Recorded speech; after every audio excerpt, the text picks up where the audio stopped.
Olá, boa noite. Boa noite a todos e a todas que estão acompanhando o canal Salesin. Hoje teremos uma live muito interessante, inclusive com a Regina, que acabou de entrar. Seja bem-vinda. Obrigada. Ótimo, vamos começar então. Bora lá. Bora lá. Já apareceu pra gente que a gente tá ao vivo no Instagram, então, e as pessoas começam a entrar, então à medida que as pessoas vão entrando, elas já vão acompanhando. E quem pegou na metade, depois pode assistir pelo IGTV, que é o que eu tava te falando ali. Maravilha. Antes de mais nada, obrigado, Regina, por ter aceitado o convite para falar de um assunto tão cascudo, tão polêmico. Eu que te agradeço, vai ser super legal. É uma troca, né? Vai ser ótimo. E esse é um assunto sugerido por uma das seguidoras, que é a Vanessa, que acabou de entrar, está assistindo a gente. Foi ela que mandou essa sugestão de pauta para a gente conversar. Né? Legal. O canal, normalmente eu faço uma apresentação do canal aqui antes. A gente, aqui no canal Salesin, a gente fala sobre inovação em geral, inovação tecnológica, inovação de mercado.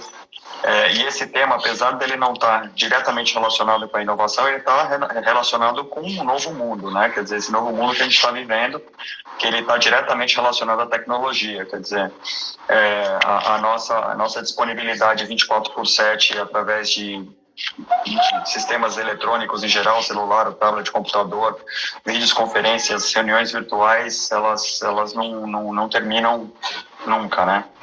Então, assim, ela tem a ver com as inovações tecnológicas e principalmente tem a ver com uma inovação do nosso comportamento, né? Uma inovação comportamental.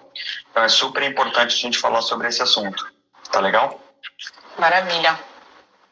Bom, o tema de hoje, para quem não acompanhou, para quem não viu do que se trata, a gente vai falar sobre a ética do home office em tempo de pandemia, tá?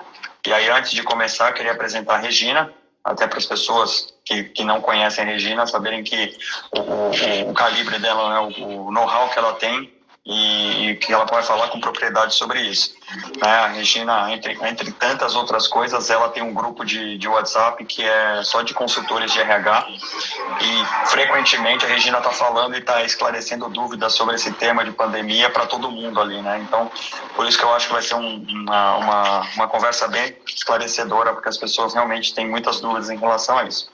Mas falando especificamente da Regina, ela é formada em publicidade com pós em marketing, né? Tinha tudo para ser uma marqueteira, né?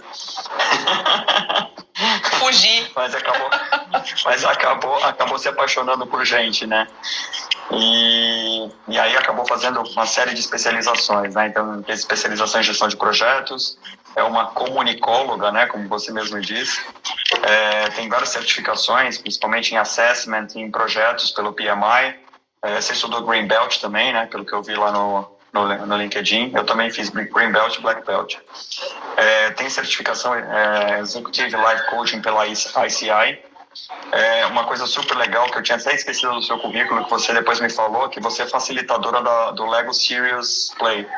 Que, para quem não conhece, a Lego tem depois você pode explicar com mais detalhe o que é isso, mas são jogos utilizando o Lego com uma temática de integração, team building, várias coisas, né? Com temáticas por trás. E não é para crianças, são jogos para adultos, né? Isso é bem legal. O principal foco é facilitação de grupo. Conversas difíceis, integração de grupo, construção de times. Muito legal mesmo. Bom, e aí, essa é a parte acadêmica, né, da parte profissional. A Regina tem quase 20 anos de atuação em RH, né, passou por várias áreas do RH, como desenvolvimento de pessoas, recrutamento e seleção, projetos, diversidade, inclusão e reestruturações. Ela passou pelas maiores empresas de recrutamento e seleção do país. Então, teve mais de 9 anos na LHH, né, que é a Lee Hatch Harrison. Teve uma passagem pela Lance Minarelli, que também é super conhecida no mercado. E passou, somando as duas passagens, foram 6 anos entre Mariaca e Stato, né? E mais recentemente trabalhou no grupo VR, né, VR Benefícios, e também trabalhou no grupo DNA. E a apresentação pessoal, né, que além de casada, é mãe do Léo e apaixonada por pessoas, cozinha e pela vida.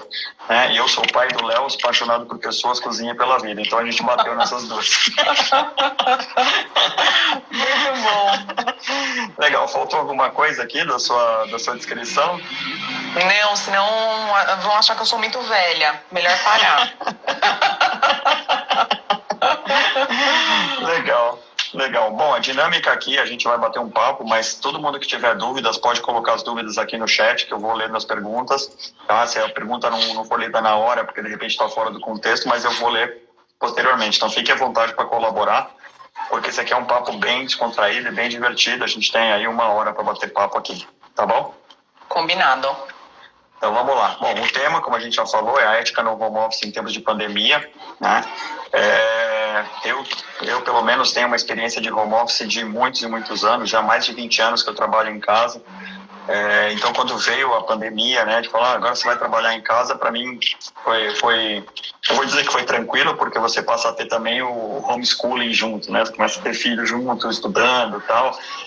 E acaba tendo até algumas questões de ética, porque você tem pessoas de empresas diferentes trabalhando na mesma sala, que ouvem uma conversa do outro, que eu acho que seria legal a gente já começar por esse ponto, né?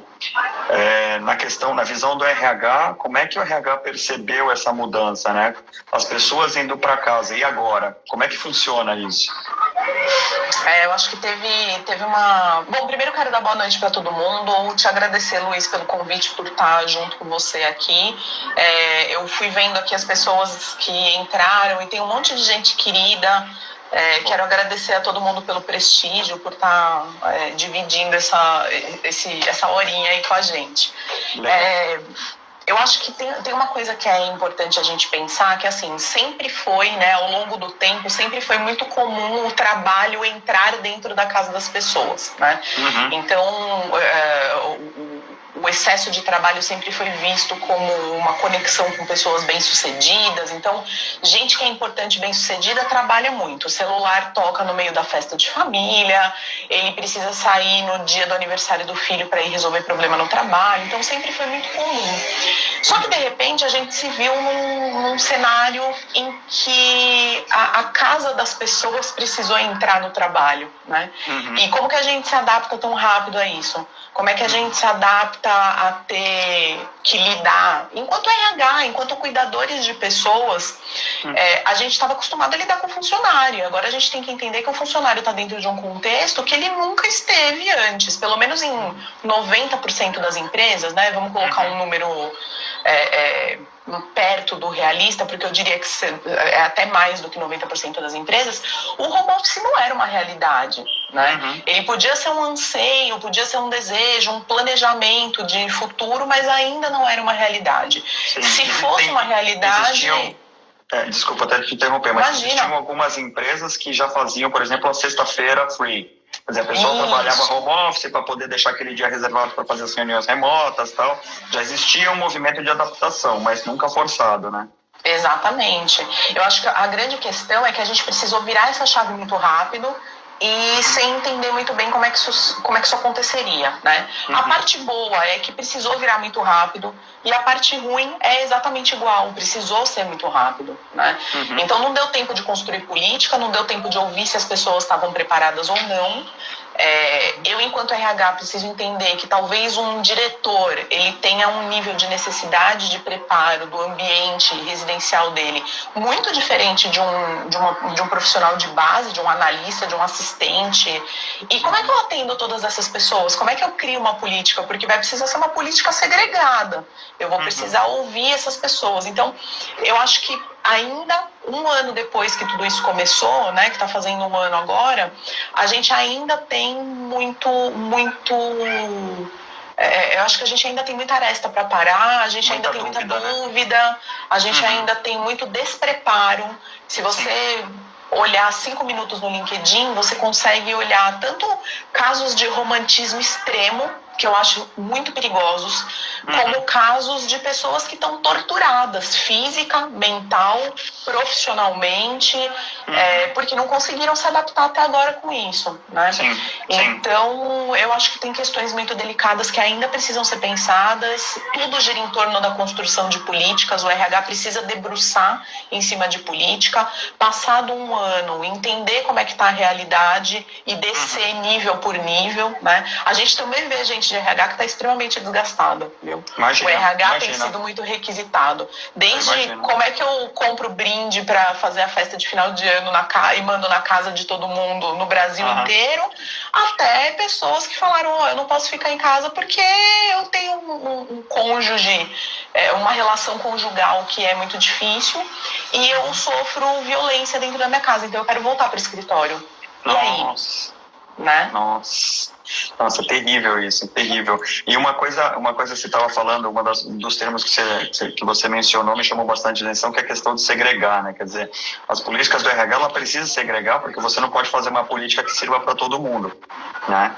Só que dentro das organizações, essa segregação já é super mal vista, né? Quer dizer, as pessoas do nível mais baixo olham os privilégios de um diretor e de um gerente sênior e falar, porque esse cara deve ser amigo do chefe, por isso que ele tem benefício XYZ. Quando você transporta isso para um ambiente residencial, onde as condições de trabalho são completamente diferentes, essas discrepâncias são ainda maiores, né? Exatamente. Desde coisas muito básicas, né, do tipo, será que todo mundo que trabalha aqui dentro da organização tem internet? Será que todo mundo tem uma internet capaz de suportar os sistemas que eu vou colocar dentro do computador, tudo que a gente usa, as reuniões que a gente vai fazer, enfim, né? Será que essa pessoa mora num lugar razoavelmente tranquilo, onde ela possa fazer reuniões, onde ela possa ter tranquilidade para construir planilhas, elaborar relatórios, ligar para cliente? Então, acho que desde coisas que são muito básicas, e a gente precisa descer nesses detalhes, né?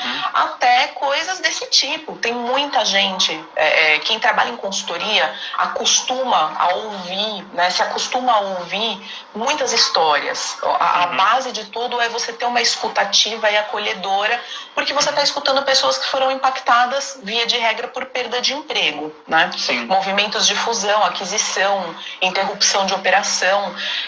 Quantas e quantas vezes ao longo desses montes de anos aí que eu trabalhei em consultoria, eu não escutava histórias tanto de mulheres quanto de homens que relatavam que o trabalho era a válvula de escape da vida pessoal, né?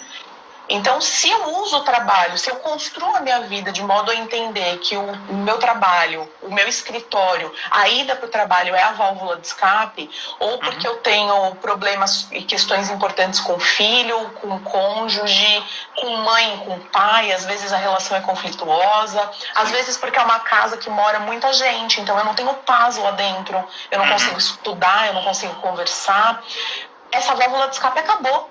Exato. Aliás, ela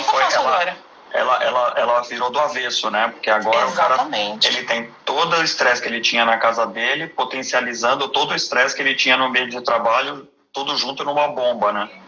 Exatamente. E tendo que entregar. Essa que é a grande questão.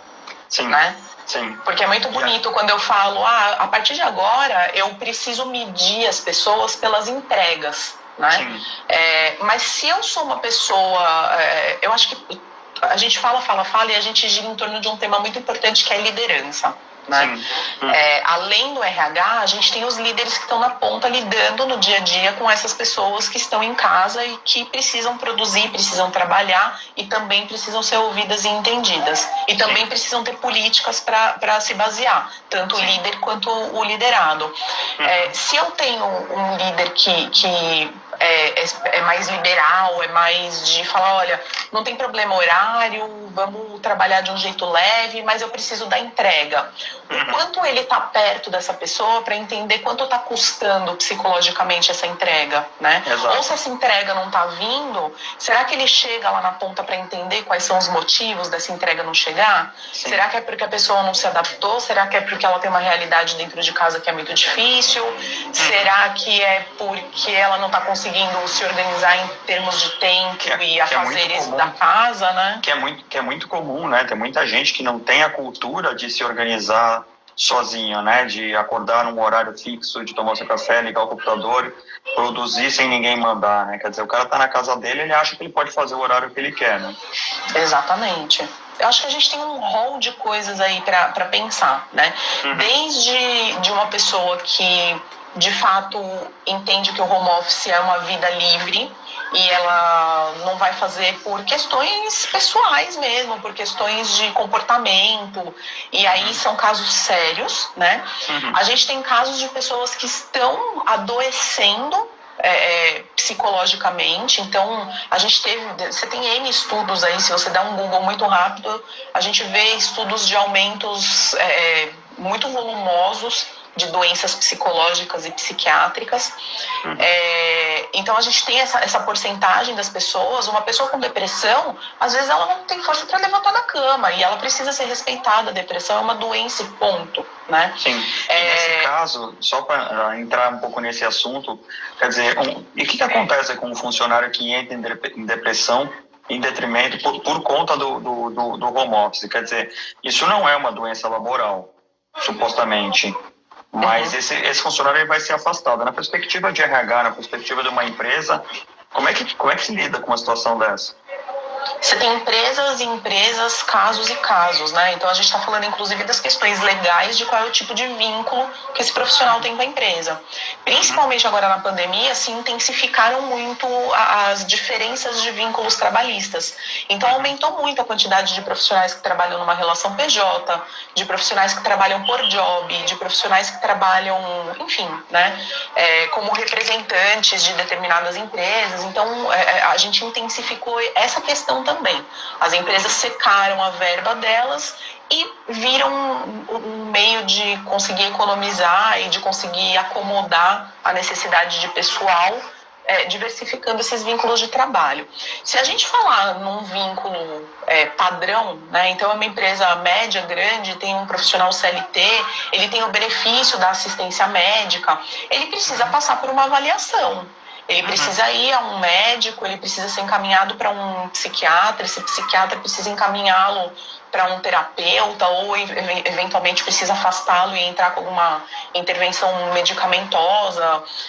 Então, a gente precisa entender qual é a característica disso, se de fato foi o home office ou se de fato foi uma somatória de questões. Então, eu estou com medo da doença, eu estou enfurnada dentro de casa e mudei radicalmente o meu estilo de vida, eu não saio, eu não socializo, eu não interajo com outras pessoas, eu trabalhava no escritório. Ou a pressão por resultado que aumentou demais, a pressão por resultado, a falta de convivência com os amigos do escritório, que de repente era a válvula de escape dele, deixou de existir. Exatamente. Quer dizer, a gente ainda tem casos de pessoas que têm como único círculo de convivência as pessoas do ambiente de trabalho. Isso sempre aconteceu e isso acontece ainda com bastante frequência. Sim. Não, e até fazendo uma parte sobre isso, né, porque eu e a Regina nos conhecemos na Stato, quando ela era diretora lá, e eu estava fazendo palestra sobre networking justamente para as pessoas em recolocação de mercado. E era muito comum nessas palestras as pessoas manifestarem, né? Passei 15, 20 anos na empresa, agora eu saí e não tenho com quem contar, porque as únicas pessoas com quem eu me relacionava eram as pessoas do meu convívio de profissional, quer dizer, as pessoas da empresa, e essas pessoas agora não querem saber de mim. Quer dizer, a partir do momento que você tem essa situação na pandemia, esse círculo ele explodiu, né? Porque não tem mais as pessoas próximas, né? Eu acho que tem um desafio muito grande, tanto das pessoas de RH quanto dos líderes, de fomentar a manutenção da proximidade com as pessoas que estão afastadas, né? Então, eu, enquanto RH, o quanto eu estou com as minhas antenas ligadas e o quanto eu estou aberta, né? Porque tem um jargão que eu acho que cabe bastante aqui, que é assim, quem cuida de quem cuida, né, no final do dia. Então, às vezes, o RH, ele tá sobrecarregado, ele também não sabe como agir, né? Mas eu acho que precisa ter uma agenda muito importante com a alta liderança da empresa, envolvendo o RH, de falar, olha, a gente precisa entender quem está sofrendo na ponta. E quem está sofrendo pelas mudanças ocasionadas pela forma de trabalho, porque também não dá para a gente cuidar de tudo, né? Mas como que a gente cria uma agenda para ouvir essas pessoas? Como é que a gente cria uma agenda para ouvir esses líderes e para falar, olha, você que precisa refazer o contrato de trabalho com essas pessoas que agora não estão trabalhando ali do lado da tua sala. E o papel do RH nesse caso também é de identificar que tipo de líder está comandando cada equipe, porque dependendo da liderança, ele é o causador do estresse, né? Muitas vezes. Infelizmente, muitas vezes. A gente ainda vive aquela transição, né? E muito forte. E eu não tô falando só de pessoas que são mais velhas, não, tá? Eu tô falando de pessoas que repetem um modelo mental e um modelo cultural que aprenderam, seja com um professor na universidade, seja com um mentor, ou seja com um chefe, e entenderam que esse modelo faz a pessoa crescer. Mas a gente ainda convive com muitos líderes que repetem o modelo de comando e controle. Então eu quero ver quem está produzindo, a pessoa chega, eu vou olhar no relógio, a primeira reação que eu tenho é olhar no relógio. Quando o funcionário chega, quando ele está desligando o computador dele para ir embora, eu vou olhar no relógio de novo. E eu acho um absurdo se ele entra às 8 em ponto e sai às 5 em ponto, né? Então, a gente tem ainda esse modelo mental muito forte. E, além disso, a gente ainda tem um modelo mental muito forte também de pessoas que replicam o seu alto modelo de sucesso. Então, não é nada raro a gente conversar com um líder jovem, de meia idade ou de idade avançada, que fale, poxa, mas eu cheguei onde eu cheguei porque eu sempre entrei na empresa às 7, nunca tive horário para sair, sempre almocei sentado na mesa, um sanduíche rápido, eu sempre entreguei antes do prazo. Então, peraí, você fez assim, mas será que os teus liderados têm o mesmo perfil? Será que você está criando diversidade na tua equipe, replicando um monte de modelo de soldadinho de chumbo que você foi? Né? O quão saudável é isso num momento em que as pessoas não estão perto de você.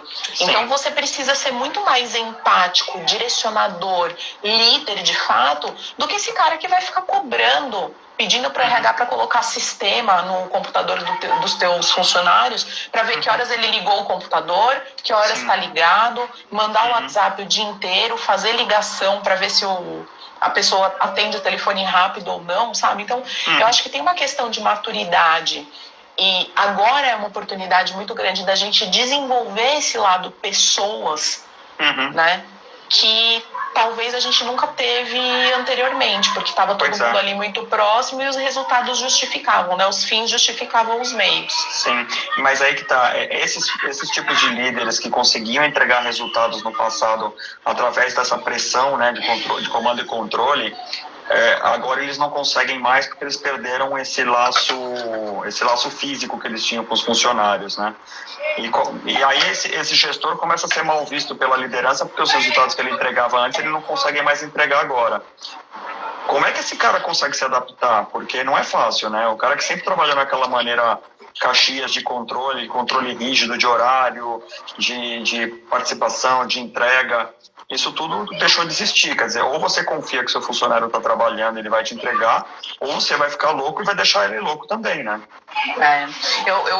A Ana, que está participando, ela colocou aqui uma frase que faz todo sentido e conecta com o que eu ia falar. Ela colocou que desconfiança enfraquece as relações.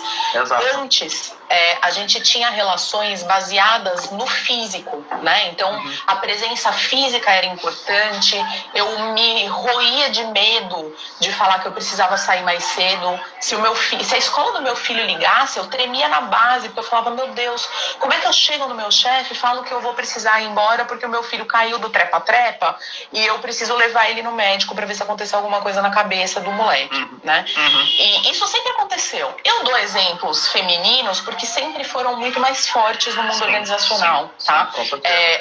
A gente sempre teve medo de falar que estava grávida, a gente sempre teve medo de sair de licença ou de férias e quando voltasse ter alguém sentado no lugar. Então, essa relação sempre foi muito difícil. Mas durante anos eu construí relações baseadas no físico, né? Sim. Então, você me entrega, vem até a minha mesa, quando eu olho para você, eu sei que você tá legal ou não tá legal. Aí eu tô vendo que você tá saindo demais para tomar café, que você tá descendo demais para fumar. Agora eu não tenho mais o controle físico. Então, eu preciso desconstruir esse contrato de trabalho, e isso é um baita desafio. E apesar de todas as chacotas que fazem com processos de coaching, o coaching é uma excelente saída para eu mudar esse meu modelo mental. E eu preciso reconstruir os meus contratos de trabalho com a minha equipe baseada em confiança. Essa é a palavra da vez. Se eu te contratei, se eu validei o teu perfil e a tua experiência, eu preciso construir uma relação de confiança com você, para você entregar aquilo que nós todos precisamos para que a estratégia seja executada.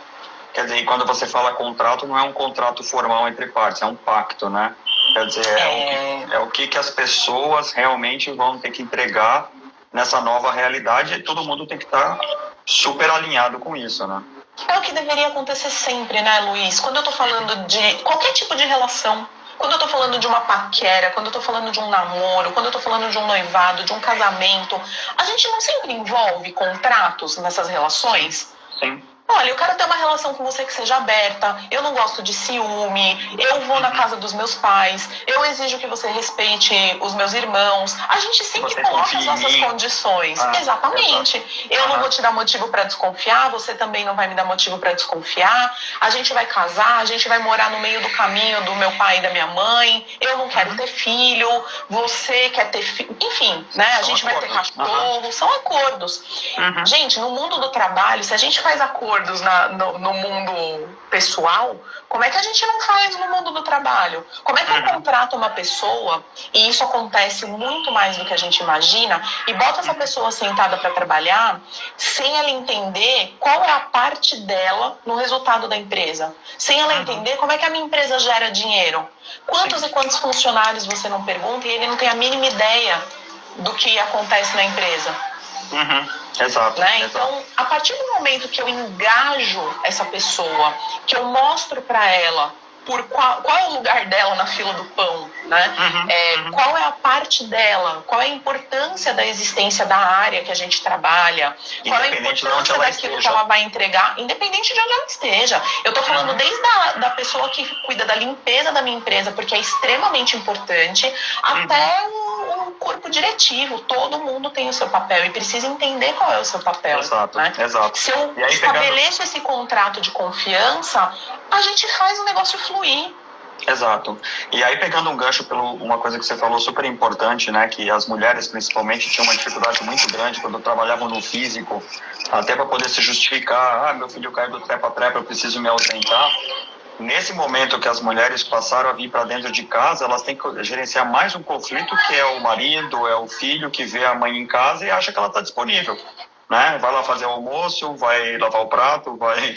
Quer dizer, muitas dessas pessoas têm esse estresse ainda adicional, porque ela tem que entregar o resultado, o chefe do outro lado desconfia que ela já não está trabalhando, e a pessoa ainda fica mais estressada ainda porque ela não pode dar atenção nem que ela gostaria para o trabalho, nem a atenção que ela gostaria para a família.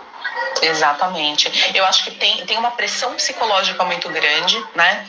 A gente está falando cada vez mais de homens que se envolvem nas questões domésticas, enfim. É o caso. Independente, ainda bem.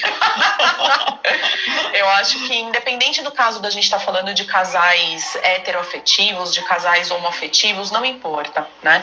Mas eu acho que tem uma questão muito importante que é, se eu tô falando desse contrato refeito dentro do meu ambiente de trabalho, eu também preciso fazer um contrato dentro de casa, que nem sempre é uma coisa perfeita, porque às vezes eu tenho um bebê e vai ser muito difícil eu falar, cara, não chora na hora que a mamãe tá em reunião, hein? Eu não vou conseguir isso, né? Mas dentro lá do meu trabalho, eu posso falar pro meu chefe, eu tô com um nenê de 7 meses dentro de casa. Ele tá começando a engatinhar. De vez em quando, aqui no meio da reunião, ele vai aparecer. E eu vou pegar ele no colo, mas não significa que eu parei de prestar atenção, não significa que eu vou deixar de te entregar. Significa que eu vou remodelar os meus horários, significa que eu vou esticar um pouquinho mais, que eu vou entrar um pouquinho depois porque ele precisa tomar café da manhã, enfim, né? Porque agora ele voltou para a escola, só que é meio período, então no almoço eu preciso sair correndo para pegar ele. Eu acho que a partir do momento que a gente consegue fazer essas coisas fluírem e rola transparência do meu lado e rola transparência do lado da pessoa que se propôs a liderar uma equipe, né? As coisas fluem e precisa também ter respeito. Se eu estou sobrecarregada, eu preciso sinalizar. Eu preciso sinalizar que talvez a entrega não seja no momento que a gente combinou, que as coisas estão mais pesadas e mais difíceis. Eu acho que é aí que vem todo o problema que a gente tem visto, é que as pessoas têm muito medo de ser franca, que não vão entregar. E aí vem aquele dilema, né? O chefe já acha que o funcionário está em casa e ele não está trabalhando. né? Que ele tá de boa, que ele não está entregando o que ele poderia entregar. E o funcionário em casa se matando de trabalhar com medo de perder o emprego. E aí você entra numa zona de conflito interno gigantesco, né? Como gerenciar isso, né? Como é que o RH consegue perceber isso? Porque, assim, quando o funcionário está na empresa, se ele está sendo assediado moralmente pelo chefe, você até, eventualmente, consegue cruzar com o cara num café e trocar uma ideia. Quando o cara acontece e ele tá extremamente descontente, ele está extremamente estressado por toda essa pressão, como é que se expõe isso? Como é que o RH consegue chegar nesse cara? Eu acho que tem uma questão cultural, né? Você tem empresas que, mesmo antes de todo esse cenário, eram empresas que tinham uma cultura de abertura, uma cultura de transparência, e você tem empresas que não têm isso no DNA, que não têm isso na cultura, que são empresas mais fechadas, que mantêm portas fechadas, que são mais hierarquizadas, que têm níveis de comunicação, então é mais difícil eu chegar numa pessoa para poder conversar. E eu acho que tem uma outra questão do lado de cada tela, que também é muito importante, que é, a gente está vivendo um momento de muita insegurança, de muito medo. E o medo lá da doença, ele virou um medo mais generalizado. Agora eu tenho medo da doença, dos impactos que ela está causando, eu tenho medo que... Quantas e quantas mensagens eu não recebi, quantas pessoas eu não conversei nos últimos dias, falando sobre a questão da iminência de um novo lockdown. Então, falar, poxa, mas se acontecer um lockdown, a minha empresa vai me mandar embora. Peraí, respira.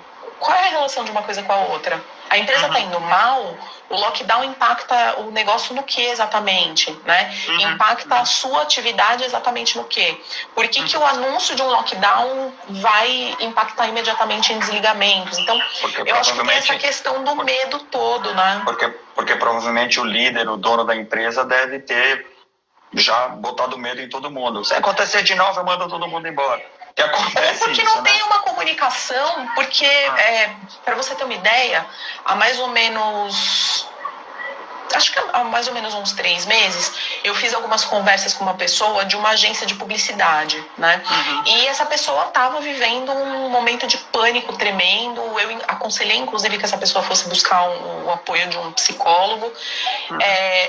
Mas ela não conseguia formular os raciocínios do porquê desse pânico dela, porque ela não conseguia entender do que a empresa vivia.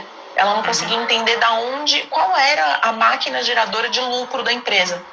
Então, quando você pergunta para uma pessoa qual é o impacto que vai gerar, vai ter impacto imediato, qual é o impacto que vai gerar na sua área, e essa pessoa não consegue responder, eu leio como uma questão muito falha da empresa, que é comunicação. Que eu não preciso te contar que de 100 empresas que a gente conversa, 101 falam que o problema mais importante lá dentro é a comunicação, né? Com certeza. Então, eu não comunico. A pessoa que está lá na ponta, ela não sabe se o negócio está indo bem, ela não sabe se está indo mal, ela não sabe se está tendo impacto, se não está, se a gente está crescendo, investindo, se está diminuindo. E isso é muito preocupante, porque aí eu começo a gerar... O cérebro humano é uma estrutura extremamente complexa. A gente cria historinhas... Fantasia, medos, né? Exatamente. Eu consigo criar uma história muito completa, muito criativa, que não tem absolutamente conexão nenhuma com a realidade, e eu começo a me consumir por essa história que eu criei. São fantasmas que eu criei, pus dentro do quarto, tirei de dentro do armário, de dentro da gaveta. Então, eles todos aqui estão me destruindo. Eles me batem diariamente, eles me contam histórias que eu acredito diariamente.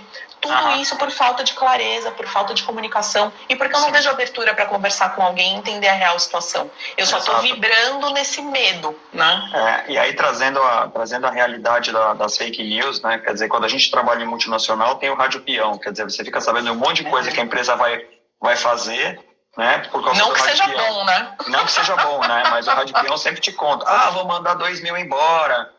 Tô contratando um diretor novo que o cara vai passar o facão. Quer dizer, todas aquelas histórias fantasiosas que a Rádio Peão circula no mundo físico, né, quando tem contato entre pessoas, ele continua existindo no mundo virtual, só que ele é muito potencializado, né? Porque a pessoa que recebe uma notícia dessa na casa dela, ela já se enfia embaixo da mesa, né? Porque ela não tem pra quem recorrer, né? Exatamente. Eu acho que tem algumas coisas que poderiam talvez suavizar esses impactos, né? Mitigar esses riscos e até fazer com que as pessoas sentissem um pouco mais de segurança, sentissem mais liberdade para se abrir, para conversar, ter conversas profissionais. Eu não estou falando aqui em momento nenhum que a empresa tem que ser tem que abrir uma área para muro de lamentações, não dá, a gente não está no momento em que dá para a gente crescer e criar uma área específica para atender determinadas demandas, enfim, né? Eu acho que tem que ser um conjunto. A partir do momento que o RH identifica ou que o líder identifica que isso virou uma patologia, a gente precisa conversar com essa pessoa e falar, olha, agora você precisa de apoio médico, de apoio clínico. Mas eu acho que tem algumas coisas, e de novo, né, como eu falei lá no começo, como a gente debruçar e criar uma política, e isso é muito importante. Essa política, ela precisa passar por todos os líderes da empresa precisam passar por um treinamento, e eles precisam passar por um treinamento que seja... Eu acho que eles precisam se sentir à vontade para expor o que eles concordam e o que eles não concordam, porque senão eles boicotam a política. Né? Então, por exemplo, a empresa não concorda, isso é uma questão da gente começar a remoldar a cultura. Né? A gente não vai mandar mensagem para as pessoas a partir das 7 da noite, ok? E um líder pode levantar e falar, olha, eu não concordo. Ok, expõe porque você não concorda. A gente valida ou invalida e fala, legal, o que está valendo é a política. A gente não manda mensagem para as pessoas depois do expediente. A gente não manda mensagem... E o que acontece com quem fura a política? Porque, assim, as pessoas sabem, tem várias pessoas que estão assistindo aqui e que vão assistir depois, que vivem essa realidade. Sabe que existe uma política para preservar o funcionário, para preservar essa relação trabalho e lazer, mas ainda assim elas continuam sendo assediadas e continuam sendo pressionadas. O que fazer nesse caso? A gente tem canais, né, Luiz? Então, assim, depende, de novo, do tamanho da estrutura de empresa. Se eu estou falando de grandes empresas, a gente tem canais formais de denúncia, de ouvidoria, a gente tem uma figura de um ombudsman, e que eu posso fazer, inclusive, protegida por lei, fazendo uma denúncia anônima, preservando a minha identidade. Quando a gente está falando de empresas menores, a gente tem, de novo, um universo gigantesco de empresas, e não necessariamente as empresas têm uma figura formal de RH. Quando eu estou falando, por exemplo, de uma empresa familiar, o funcionário que não faz parte da família, ele se sente totalmente acuado, porque, via de regra, o chefe dele é da família, o par do chefe é da família, o RH é da família, o DP é da família, e aí eu vou reclamar para quem? Se eu for reclamar, eu vou ser mandado embora. Exato. Eu vou reclamar com a minha esposa na hora que a gente for dormir, né? Chora no travesseiro, que é lugar quente, né? Quer dizer, nesse caso, a saída é a porta da rua, né? Quer dizer, o cara ele não aguenta, ele vai ter que buscar outra coisa. Precisa entender como é que as relações são construídas. Às vezes, mesmo estando numa empresa familiar e que tenha muito pouca abertura para a gente conversar e falar, eu sou uma pessoa que entrega e que sou valorizada dentro da empresa, e eu posso ter estabelecido um bom canal de confiança e posso sentar e conversar e falar, olha, não tá legal, precisa ter limite, né? Agora, uma coisa que eu acho que é bastante importante da gente falar também é que tem muita gente que acha que isso é muito bonito. E não percebe que as coisas vão virando uma bola de neve, e quando você se deu conta do quanto do trabalho entrou na tua vida e que você não consegue mais equilibrar isso, a bola de neve já está grande demais e já te atropelou, né? Exato. Em todos os sentidos. Fisicamente, psicologicamente, relações familiares, tudo, né? Então, assim, precisa sim ter limite, precisa sim ter esses acordos de trabalho. Não é porque eu estou trabalhando dentro de casa que eu consigo trabalhar o triplo, né? E não é porque eu estou trabalhando dentro de casa que minha vida ficou maravilhosa. Então, o LinkedIn não é a melhor ferramenta do mundo para a gente se basear em como as pessoas estão se sentindo. É uma vitrine e ninguém coloca a roupa fora da moda na vitrine. Então, a gente precisa tomar cuidado com isso. E a gente precisa, mais do que nunca, cuidar da saúde física, cuidar da saúde mental, cuidar das relações familiares. E isso implica, sim, em que eu tenha uma relação saudável com o meu trabalho.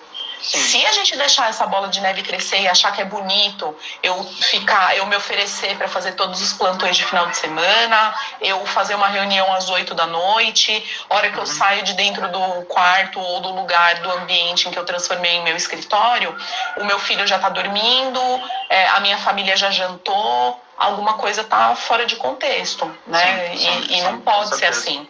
Com certeza. E falando sobre políticas, eu imagino, e aí a gente tem empresas de todos os tamanhos, de todos os portes, mas eu imagino que as políticas, elas também foram sendo remendadas, porque ninguém sabia quanto tempo ia durar isso, né? Algumas empresas acharam que o isolamento, o trabalho remoto duraria 2 meses, no máximo 3. E depois o negócio foi se estendendo, quer dizer, aquela que não lançou a política no início teve que fazer uma coxa de retalho, depois dos próximos 3 meses, e agora o negócio tende a ir para mais um lockdown e está numa situação... Peraí que passou um barulhão agora. E aí essas políticas, elas foram remendadas e ninguém tem uma visão muito clara de até quando esse modelo de negócio vai persistir. Quer dizer, eu acho que a maioria das empresas já se deram conta de que, independente das pessoas voltarem ou não para o escritório, essa política ela vai permanecer, né? Eu acho que tem algumas coisas que, assim, primeiro, não tem receita de bolo. O que funciona para minha empresa não funciona para a empresa do lado e não funciona para a empresa da frente, então não tem receita de bolo. Eu acho que agora, mais do que nunca, e de novo, né, apesar de a gente ter várias empresas grandes, RHs, que fizeram nome em rede social, eles falando coisas bonitas, de olha, minha empresa acabou com o escritório, nunca mais vai voltar com o trabalho presencial. Isso não é receita de bolo. Não significa que isso vai funcionar para todo mundo. Às vezes eu tenho características tanto do negócio quanto da minha cultura que vão fazer sim com que eu volte a trabalhar presencialmente. Eu acho que até o próprio dia a dia, quando a gente estiver mais avançado na questão de vacina, quando a gente organizar todas as questões políticas e econômicas aqui do país, eu acho que até o próprio dia a dia ele vai começar a pedir determinadas coisas, né? Por exemplo, a gente não tem questões legais, eu não tenho leis apropriadas para isso. Eu vejo várias pessoas de RH, de DP, até pessoas de alta gestão aí de empresas, muito perdidas porque não tem embasamento legal, não deu tempo de criar lei para isso, né? Então, até mesmo porque você não tem como medir que horas a pessoa começa, que horas ela termina. Como é que eu calculo hora extra? Como é que eu faço um banco de hora? E, por exemplo, se você vai desligar alguém por performance, você vai... Tá bom, você está baseado em quê? Em horário de trabalho, em entregas? Exatamente. Quer dizer, tudo está muito efêmero, né? Quer dizer, não se tem uma coisa muito sólida para poder se basear, né? Eu posso pôr estagiário trabalhando de casa ou não posso, para pessoas que têm vínculos diferentes, né? Então, PJ, pessoas que atuam por projeto, o que eu posso fornecer da empresa ou não posso? Enfim, né? Eu acho que tem coisas que ainda não estão claras e não estão porque não estão mesmo, porque nunca estiveram, não foram feitas até hoje e precisa rolar uma construção em conjunto. Acho que tem uma outra coisa importante que é assim, nunca eu vi tanta... Eu sempre achei que RH, e aí talvez seja uma coisa polêmica, mas é uma opinião que eu tenho, RH é uma classe muito desunida. Tá sempre atarefado, não tem tempo, benchmarking sempre foi uma coisa difícil com pessoas de RH, apesar de ter gente que vai levantar a mão e vai falar, não, mas eu sempre dei informação, mas RH é uma classe desunida, compartilha pouca informação, tem pouquíssimos grupos de estudo de RH, como tem em outras atividades, né? Então, o fato da gente se abrir para olhar o que os vizinhos estão fazendo é muito importante, porque a gente está discutindo baseado no zero hoje. Sim, apesar de não existir uma receita de bolo, o fato de você conhecer os outros já é melhor do que você navegar sozinho, né? Porque eu tô sozinha. Hoje, principalmente, né? A gente está dentro de casa trabalhando, a gente está afastado do dia a dia do escritório, e aí surge uma dúvida do tipo, eu posso contratar estagiário e colocar estagiário para trabalhar em home office? Eu posso dar equipamento da empresa para estagiário? E menor aprendiz? Menor aprendiz pode trabalhar de casa, mas eles não têm internet, ele tem um vínculo diferenciado de trabalho, mas eu posso dar a internet da empresa para ele? Enfim, né? São questões básicas, mas que se fazem extremamente importantes no momento que a gente está vivendo e que às vezes a gente não vai ter resposta, a gente vai precisar sentar e conversar com pessoas de outras empresas. E uma coisa que eu acho que as pessoas precisam ter consciência, tanto pessoas de RH quanto pessoas não de RH, mas que estão aí no mundo organizacional, é para a gente parar de mostrar que as coisas são mais bonitas do que elas de fato são, sabe? Essa semana eu recebi uma descrição de vaga num grupo que eu participo de um monte de grupo de RH, porque a gente aprende, é importante, enfim. E aí, na parte de benefícios, olha o mundo que a gente está construindo. Na parte de benefícios estava assim, a gente fornece VR, a gente fornece assistência médica e a gente fornece kit de boas-vindas. Opa, peraí, você está colocando como benefício kit de boas-vindas? As pessoas se acostumaram tanto a colocar fotinho no LinkedIn para falar que elas são bonitas, que elas começaram a trabalhar numa empresa que elas sempre sonhavam e que elas ganharam garrafinha, computador, caderninho, agora vem até kit de máscara, que isso virou benefício? Pois é. Gente, não... E pior que tem gente que valoriza isso, né? Pois pior que tem gente que valoriza, esse é o problema. Pois é. Aí eu entro numa empresa nessas bases, né? Achando que eles estão fazendo o favor de me dar um emprego, rebaixando meu salário para 1/4, porque além de tudo, essa vaga era uma vaga sênior com um salário fixo de R$3.000. Sim, tenho visto muito então, isso. eu reduzo absurdamente a minha remuneração. Eu aceito como um lindo benefício um kit de boas-vindas. E depois eu quero... eu desenvolvo essa pessoa como, né? Eu quero engajar essa pessoa como. Eu quero que ela acorde cedo, tenha uma rotina linda, que ela entregue muito mais do que eu estou pedindo. Como? Como é que eu estou construindo essa relação? É desde o início, né? Exato, exatamente. E aí, trazendo para um outro aspecto aqui, que a gente falou muito sobre a relação patrão-empregado, né, empregador e empregado, mas existe também aquele assédio que vem de fora, né, fornecedores, parceiros, clientes que te ligam durante a madrugada, te mandam mensagem, te cobram resposta, porque você está na sua casa, você tem que atender o cara 24 horas por dia. Mas isso, ele acaba sendo, o funcionário, ele acaba sendo suportado pelo empregador, quer dizer, se ele se sente pressionado a responder é porque ele está com medo de perder o emprego, ele está com medo de receber alguma retaliação do empregador dele. O RH também tem um papel fundamental nisso, né? Quer dizer, isso muitas vezes foge da política, mas o meu chefe, por exemplo, está falando, o cliente te ligou e você não respondeu. Mas o cara me ligou 10 horas da noite, ele quer que eu responda às 7 horas da manhã no dia seguinte, e se eu responder às 10, ele já está achando ruim. Quer dizer, essa pressão, ela também existe, né? Eu acho que tem uma questão de pressão, Luiz, mas eu acho que tem algumas outras questões que são mais profundas. A ética, né, que é o tema aqui central da nossa conversa, ela não é... O que é ética para mim, não é ética para você. Não é ética para a pessoa que está ouvindo a gente. Por quê? A ética, ela é balizada pelas questões ambientais, pelas questões culturais, né? Então, se a gente está falando, antropologicamente de questões éticas, não é ético roubar, por exemplo. Mas a gente não acha um absurdo quando um pai de família que está passando fome, que rouba um saco de arroz ou de feijão para alimentar os filhos, vai para a cadeia? Só que não é ético roubar. Mas, então eu abri uma brecha na ética porque ele balizou a ética pela necessidade. Então eu tenho balizadores culturais e ambientais para a ética. Isso é uma coisa muito importante. A ética, ela pode ter balizadores diferentes de organização para organização. Então, por exemplo, se eu estou falando de uma empresa do segmento financeiro, né? Se eu estou falando de uma... Vamos pegar o exemplo da Ambev, que sempre teve aí características muito marcantes, tanto na escolha, quanto no treinamento, quanto na conduta do dia a dia dos profissionais, principalmente da área de vendas. Você acha que a ética na Ambev é a mesma coisa que a ética na Natura? Com certeza. Na Ambev, o cara precisa entregar resultado e eles falam que a área comercial não tem memória. Então você dormiu hoje, amanhã o seu termômetro de venda zerou e você tem que ralar para vender de novo, né? Você vai deixar o vendedor da Ambev, mesmo tendo uma política lá, que tem horário de trabalho, não é para ligar, não é para atender cliente. Você acha que ele vai deixar de atender o cliente se o cliente ligar às 9 da noite?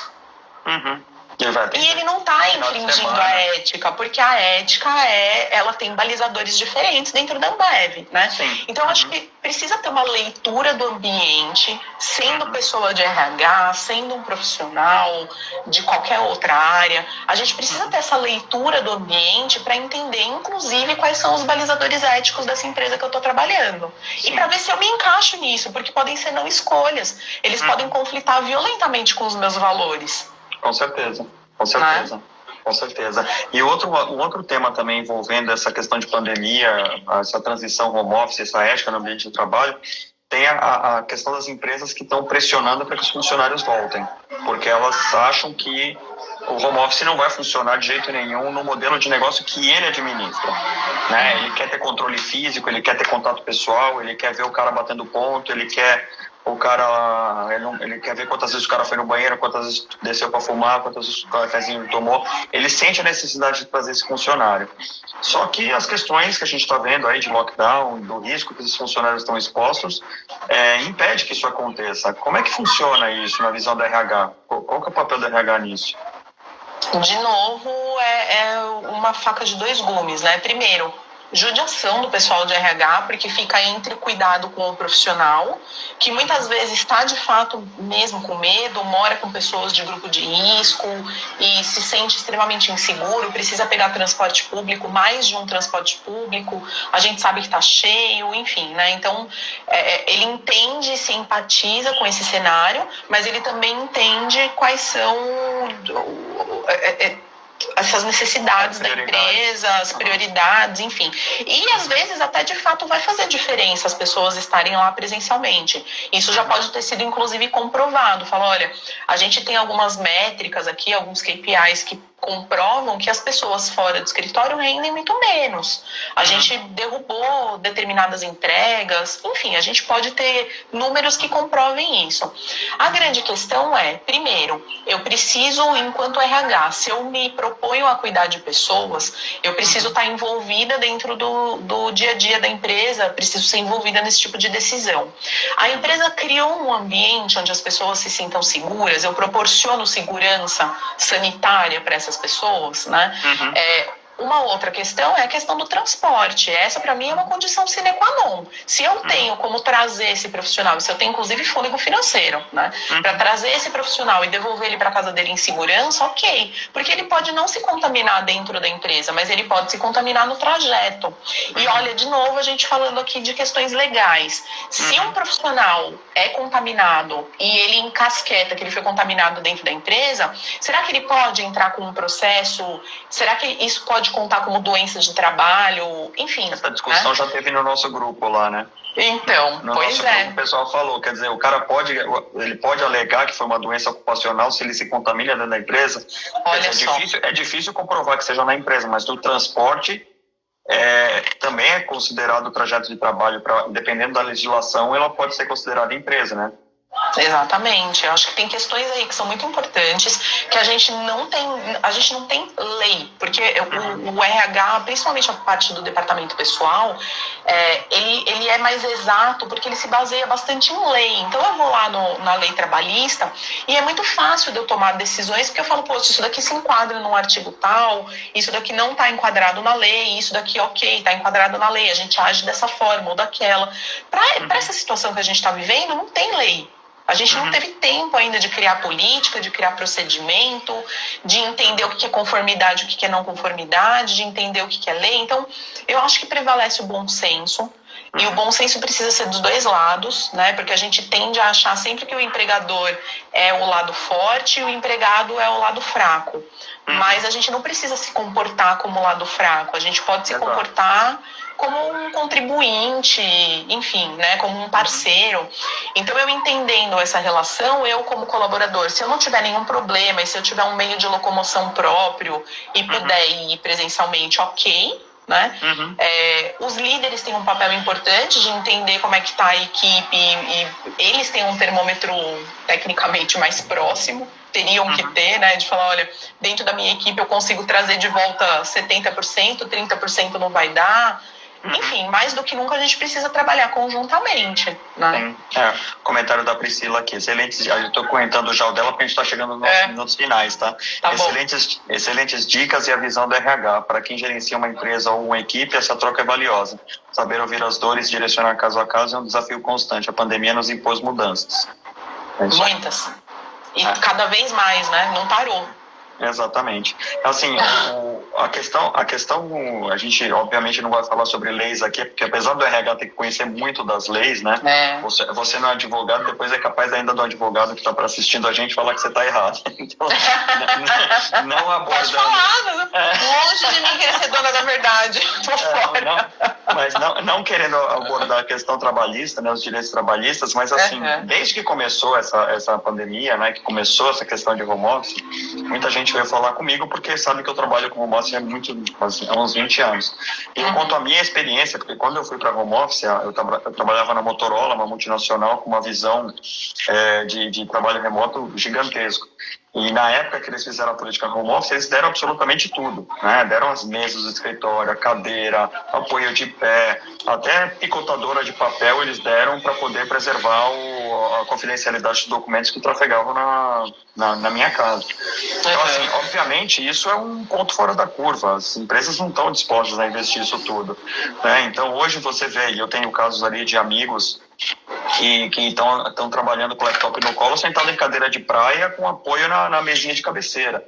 Quer dizer, esse cara vai ter uma doença nas costas, uma LER, ele vai ter doenças físicas, mentais. Quer dizer, essa pessoa, qualquer processo que ela entre contra a empresa, ele vai estar 100% coberto, né? E a empresa ela não tem nem como provisionar isso, porque vai vir de todos os lados, né? Eu acho que, primeiro, é um momento muito delicado porque a gente não tem precedente para se basear, né? Mas a gente já teve um momento de pandemia. Gente, na época, né, enfim, que a gente foi no começo dos anos 1900, enfim. A gente não tem, de fato, precedente para se basear, ponto. Eu acho que, mais do que nunca, o papel das empresas, e quando a gente está falando de empresa grande, é muito fácil, né? Elas estão fazendo propaganda o tempo inteiro, estão bem, lindas, maravilhosas, mas eu acho que pequenas empresas, médias empresas que estão sobrevivendo, estão vivendo e que entendem que vão sair desse negócio bem, enfim, né? Eu acho que precisa ter, primeiro, uma relação humana. A gente não pode esquecer que, seja a empresa que for, desde indústria até empresas de serviço, quem toca o dia a dia é gente, né? Quem está no RH é gente, quem lidera é gente, e mais do que nunca a gente precisa colocar o nosso lado humano para tocar o lado humano do outro lado. Eu preciso colocar gente conversando com gente entendendo gente combinando coisas com gente, porque senão não vai funcionar. Né? Exato.